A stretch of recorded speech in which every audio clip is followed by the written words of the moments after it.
Un magazine qui sert de pont entre les Burundais en exil et ceux restés au pays à travers des informations bien fouillées concernant tous les domaines de la vie du pays. Le magazine Humura Burundi est diffusé sur le web via le site de la RPA www.rpa.bi. Humura Burundi. Merci d'être au rendez-vous. Bonsoir et bienvenue au magazine Humura Burundi de ce mardi 26 juin 2019. À la présentation Ineska Kiza, côté technique, c'est ingénieur Ejidom Mwemelo et Steve Niungeko. Commençons par les principaux titres. Blocage des activités au port de Rumongue, situation qui dure plus de 2 mois et qui cause d'énormes pertes chez les particuliers comme au pays.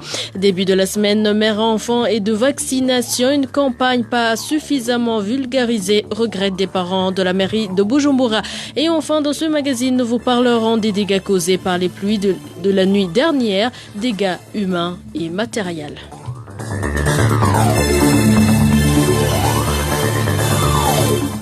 Encore une fois, bonsoir et bienvenue. Je viens de vous le dire, deux jeunes filles de la colline Mubogora, commune Kayogoro en province Makamba, sont mortes après avoir été emportées par les eaux des pluies dans la soirée de ce lundi. L'une des filles était âgée de 7 ans et l'autre de 8 ans. Elles allaient puiser de l'eau lorsque se sont fait surprendre par de fortes pluies. Des sources administratives indiquent que le cadavre de l'une de ces fillettes a été retrouvé hier au bord de la rivière Mutsindozi, tandis que l'autre a été retrouvé ce mardi dans l'avant-midi. Et plus de 15 maisons d'habitation et des salles de classe du lycée communal de Gatumba ont été endommagées par ces fortes pluies qui se sont abattues dans la soirée d'hier dans la zone Gatumba, commune Mutimbuzi, province Bujumbura. Les victimes de ces intempéries demandent au gouvernement et à toute personne charitable de leur venir en aide. Les détails avec Vicky Chris Nineletse.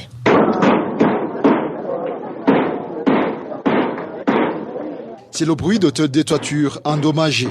Les toitures qui ont été détruites par les pluies diluviennes de la nuit de ce lundi dans la zone Gatumba, commune Mutimbuzi.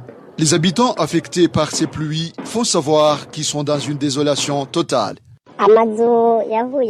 Beaucoup de maisons qui ont été détruites sont des maisons de la colline Mushasha 1. On y dénombre 15 maisons dont les toitures sont endommagées. Quelques salles de classe du lycée communal de Gatumba sont aussi détruites. L'eau infiltrée dans certaines maisons a